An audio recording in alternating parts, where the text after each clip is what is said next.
Assalamu alaikum dear students, and welcome to the 69th session of the KIF Distance Learning Program Current Affairs Newspaper Roundup session.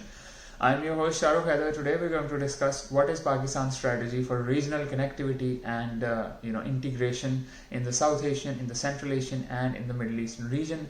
How is Pakistan placed to be an optimum route for trade, for security relations, for the elimination of terrorism and for general economic welfare and the socio-economic prosperity in this entire region. So we have learned and we have talked about the importance of Pakistan's geostrategic location various times. But at the same time, we have also said that Pakistan has been almost always the prisoner of its geostrategic location rather than a benefactor. Perhaps times are changing, and so is Pakistan's foreign policy vis-a-vis its region, vis-a-vis its trade relations. And this is becoming quite clear with recent developments in the international arena concerning Pakistan's position, because the world at large and the world community is starting to take Pakistan seriously, slightly more than it did before. Moreover, the world is also starting to see the India-Pakistan rivalry in a new light, where the world is now recognizing that India is the aggressor state and Pakistan is not the aggressor state. It is the victim, to some extent, state of Indian regional aggression and militaristic foreign policy. Ever since, especially, the RSS-inspired Hindutva-based BJP government is enacted in India. So, as far as regional integration and connectivity is concerned, recently, actually in a few days, Turkey, Azerbaijan and Pakistan are going to have a second trilateral meeting to discuss a number of important things of mutual interest and concern. First of all, the meeting is going to be focused on regional connectivity, on trade relations and on integration between the three countries. Second of all, the agenda also includes regional peace and security, which is a very important topic, which means that these three countries consider their security interests aligned as well, and they want to initiate some kind of joint or trilateral dialogue on their national securities and aligning their national security priorities with each other, especially when it comes to the question of terrorism and the question of non-state actors and the question of state-sponsored terrorism by other states. Secondly, they are also going to talk about the impacts of COVID-19 on the three countries, how to mitigate them, how to recover the economic crisis due to the COVID-19 pandemic. And finally, on a third level, they are going to discuss climate change.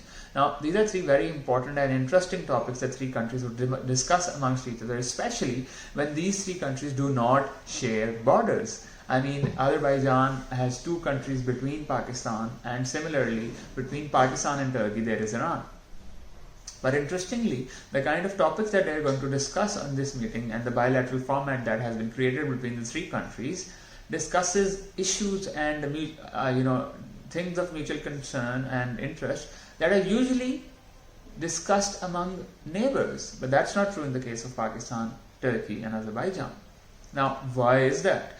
You might have heard that in the recent Nagorno-Karabakh crisis that was between Azerbaijan and Armenia, both Pakistan and Turkey supported Azerbaijan, and they had aligned policies with Azerbaijan, and in the end Azerbaijan was the country which won to some extent the small clash over the Karabakh region between Azerbaijan and Armenia.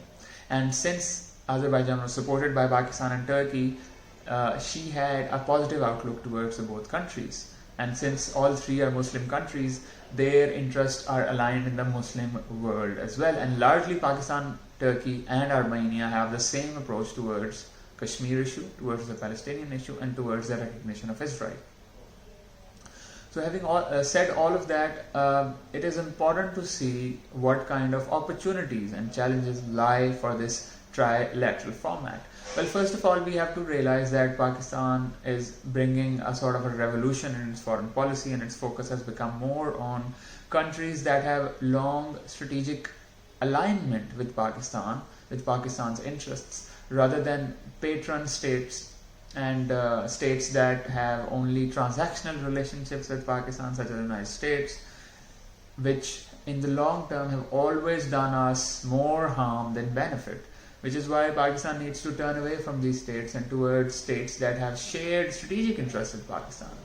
Now, this realization is becoming quite clear in Pakistan's policy circle, in Pakistan's military establishment, because there are 5 evidence that I can present to you which clearly say that Pakistan's foreign policy is changing and Pakistan is focusing more on regional peace and prosperity, regional connectivity, regional integration, and bringing socio-economic prosperity to the entire region. The first example is that Pakistan has used all its possible means, all its good offices for the settlement of the Afghan crisis. The Afghan peace process has progressed so much primarily because of Pakistan's mediatory role in Pakistan's efforts, and Pakistan has designed some very interesting proposals for a post-settlement Afghanistan, where Pakistan aims to integrate Afghanistan into the CPEC paradigm and bring more and more connectivity and create regional energy projects that pass through Afghanistan as well.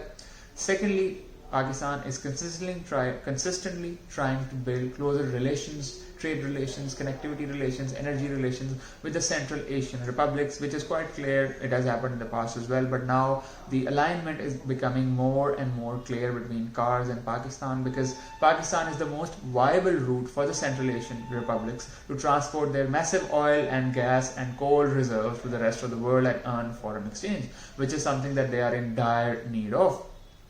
Moreover, at the same time, Pakistan is an energy-rich economy which is gradually increasing, and its energy demand is rapidly rising as well, which simply cannot be met with the current energy imports and domestic energy production that we have, which means that we need alternative sources of energy, resources, which will definitely be provided to us by Central Asian Republic. Pakistan realizes that and therefore is building upon that relationship.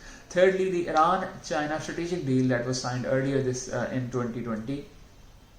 Pakistan has a very pivotal role in that relationship, because it is only through Pakistan that a land route between China and Iran is possible, and there are good indications that Pakistan and China definitely want to pull Iran into the CPEC paradigm and make CPEC a regional project, and a lot of deliberation on that matter has happened before in the past as well, where Iran herself has offered to integrate the Chabahar port with the Gwadar port and create regional connectivity, railway, road networks, and share the prosperity between Iran, Pakistan, and China. Fourthly, the Pakistan-Iran-Turkey railway line is to be constructed in the coming years. The accord for that, the agreement for that was recently signed with the World Bank as well, where the World Bank agreed to supply $1.4 billion grants for the construction of this railway. Now, this is a huge project and would definitely bring a lot more connectivity between Iran, Pakistan, and Turkey, and allow these 3 countries to directly trade off cargo rather than through other informal means or other very expensive airline means. This would definitely enhance trade, connectivity, employment opportunities, and foreign exchange reserve for Pakistan, for Iran and Turkey, and it would definitely also help in stabilizing the Iran-Pakistan border, which would bring stability into Balochistan, and finally integrate the Baloch Liberation Army into a political process which is very much required to bring internal stability in Pakistan and cut India at the feet so that they are unable to create more and more insurgency and anti-state activities in Pakistan. And finally, the topic of this vlog suggests, Pakistan is also building bridges with Azerbaijan and Turkey in a trilateral format. There are various challenges for this trilateral format as well, as far as Turkey's relationship with other countries are concerned, which are not good friends with Pakistan, including India, and Azerbaijan's relations. So the challenges are there, but the prospects are much bigger than the challenges, and I am certain that all 3 countries realize that, and Pakistan's efforts to create socio-economic prosperity, economic political connectivity, and eventually regional integration is hopefully going to succeed and bring much needed economic stability, self-sufficiency, and some honor to Pakistan in world politics. Keep tuned in, because these developments are very interesting and they are bringing Pakistan onto the world map finally. Thank you very much for your patience.